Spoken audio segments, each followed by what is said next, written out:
అందరికీ నమస్కారం. వంగవీటి రాధా విషయంలో వైసీపీకి భంగపాటు.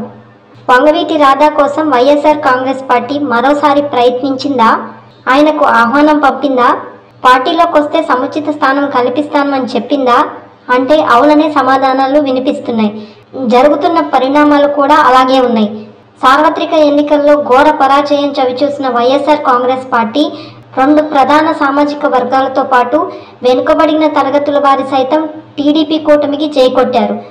ఆపై జగన్మోహన్ రెడ్డి సొంత సామాజిక వర్గం సైతం సైలెంట్ అయింది.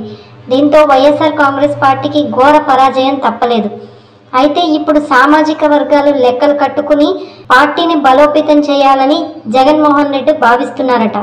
అందులో భాగంగానే వంగవీటి రాధాకృష్ణకు ప్రత్యేక ఆహ్వానం పంపినట్లు సమాచారం. 2024 సార్వత్రిక ఎన్నికలకు ముందు కూడా వంగవీటి రాధాకు ప్రత్యేక ఆహ్వానం పంపారు జగన్. అప్పట్లో వైఎస్ఆర్ కాంగ్రెస్ పార్టీలో కీలక నేతలుగా ఉన్న కొడాలి నాని, వల్లభనేని వంశీ మధ్యవర్తిత్వం వహించారు.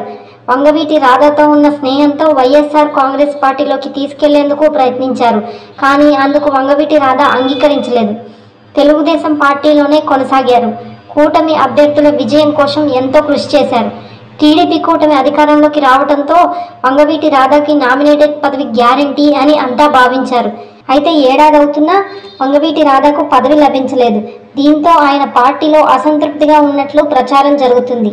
అందుకే వైఎస్ఆర్ కాంగ్రెస్ పార్టీ మరోసారి ఆయనకి టచ్లోకి వెళ్ళినట్లు తెలుస్తుంది. 2004లో పొలిటికల్ ఎంట్రీ ఇచ్చారు వంగవీటి రాధాకృష్ణ. 2003లో వైఎస్ రాజశేఖర రెడ్డి పాదయాత్ర చేశారు. ఆ సమయంలో వంగవీటి మోహన్ రంగా కుమారుడు రాధాకృష్ణను చూశారు. కాంగ్రెస్ పార్టీలోకి ఆహ్వానించారు. విజయవాడ సిటీ నుంచి ఎమ్మెల్యే టికెట్ ఇచ్చారు వైఎస్ఆర్. 2004లో తొలిసారిగా పోటీ చేసి ఎమ్మెల్యేగా గెలిచారు వంగవీటి రాధాకృష్ణ. అసెంబ్లీలో అడుగుపెట్టారు. అయితే 2009లో వైఎస్ఆర్ వద్దని చెప్పిన రాధాకృష్ణ ప్రజారాజ్యం పార్టీలో చేరారు. ఆ పార్టీ అభ్యర్థిగా పోటీ చేసి ఓడిపోయారు. 2014 ఎన్నికల్లో వైఎస్ఆర్ కాంగ్రెస్ పార్టీలో చేరి ఆ పార్టీ అభ్యర్థిగా పోటీ చేశారు. అక్కడి కూడా ఓటమి ఎదురైంది. ఇక 2019 ఎన్నికల్లో జగన్మోహన్ రెడ్డి ఆశించిన టికెట్ ఇవ్వకపోవడంతో టీడీపీలో చేరారు. ఆ పార్టీ ఓడిపోయినా అదే పార్టీలో కొనసాగుతూ వచ్చారు రాధాకృష్ణ. మొన్నటి ఎన్నికల్లో కూటమి అభ్యర్థులకు మద్దతుగా ప్రచారం చేశారు. ఇప్పుడు నామినేటెడ్ పదవి కోసం ఆశగా ఎదురు చూస్తున్నారు. మొన్నటికి మొన్న టీడీపీ మహానాడు జరిగిన సంగతి తెలిసిందే. అయితే మహానాడు కార్యక్రమంలో వంగవీటి రాధాకృష్ణ కనిపించలేదు. దీంతో ఆయనకు వైఎస్ఆర్ కాంగ్రెస్ పార్టీ నేతలు టచ్లోకి వెళ్ళినట్లు సమాచారం.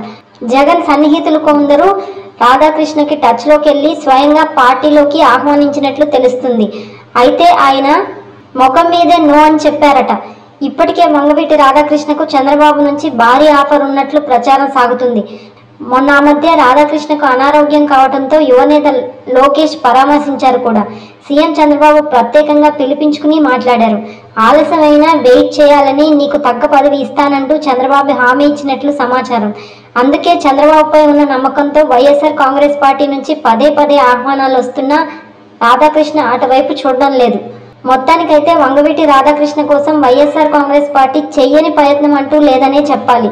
మరి ఆయన రాజకీయ భవిష్యత్తు ఏ విధంగా ఉంటుందో వేచి చూద్దాం. హాయ్ ఫ్రెండ్స్, మా ఫ్యూచర్ టుడే ఛానల్ చూస్తున్నందుకు చాలా థ్యాంక్స్. మరిన్ని లేటెస్ట్ వీడియోస్ కోసం వెంటనే సబ్స్క్రైబ్ చేయండి. అలాగే ఈ బెల్ ని కూడా రింగ్ చేసేయండి. మా లేటెస్ట్ వీడియోస్ నోటిఫికేషన్స్ అన్నీ మీ మొబైల్లో వస్తాయి. మా వీడియోస్ మీకు నచ్చితే లైక్ చేయండి, షేర్ చేయండి, నచ్చకపోతే కామెంట్ చేయండి.